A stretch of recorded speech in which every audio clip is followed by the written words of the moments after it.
At MOD Lyneham, we train over 1,500 Royal Marines and Army technicians and engineers every year. Mark, I've got over 400 trainers here, Babcock, civil servants and military. And common for all of them is raising their standards. I need them to be those dual professionals. Professionals at their subject and professionals as a trainer.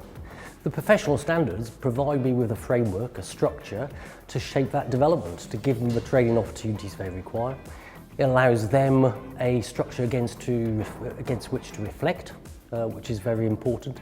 And also it provides that common standard. The Babcock team at Lyneham, they deliver the full range of technical training and education, ranging from guys who teach Challenger 2 turret systems, right through to electronic countermeasures, from medical and dental equipment, right from the basics as well of basic principles, hand skills, right through to equipment training. The majority of our trainers, our 220 trainers, are engineers first when we recruit them in. And then we train them to be trainers. I used to work for a national breakdown organisation for 14 years, where I worked at roadside, which I loved. I used to go out and help and mentor Ever patrols.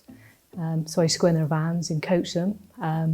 Some of the guys used to struggle with diagnostics, which was a field that I particularly enjoyed, so electrics. From there, I kind of got a bit of passion for wanting to teach. About 2 years ago, we were first introduced to the idea of professional standards through our getting involved in the professional exchange network.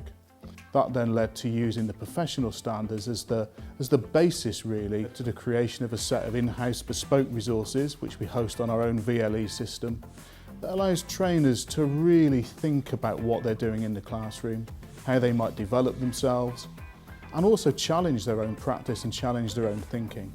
It'll ask me lots of different questions about my teaching and where it feels that I am, and it gives me an idea of where I can develop to. And if I kind of get the feedback that I hopefully is positive, then I will mark myself up on my college IP and go, do you know what, I feel like I've hit that standard now, so I'm happy.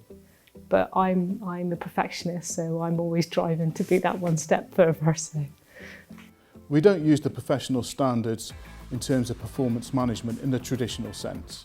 All we ask of them is that they're continually developing and trying to be better every day. Are shifting away from the lecturing style which I've always used, stepping back and giving all of the students the material. This has allowed them to have everything and then assimilate it at their own pace, which has been great for them and it's been great for me. Parts of the subject I deliver can be quite complicated to explain with PowerPoints and even some of the visual aids we got. So I had a generator made. So I had a little generator that I could take into a classroom, and I'd try to pick their interest into my subject by producing electricity in a classroom, which they all kind of was, the feedback that I had from the learners was fantastic.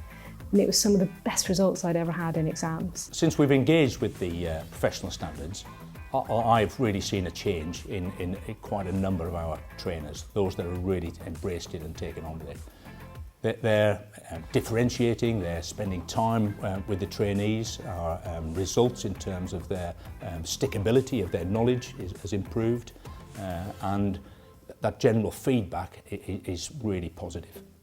And having an idea of exactly where and what and how has allowed me to become the best I can be. It's a good way to look at the way you are developing your training material and the way you deliver it, and challenge yourself and say, am I really doing the best I can for the students? Because at the end of the day, that's why we're here.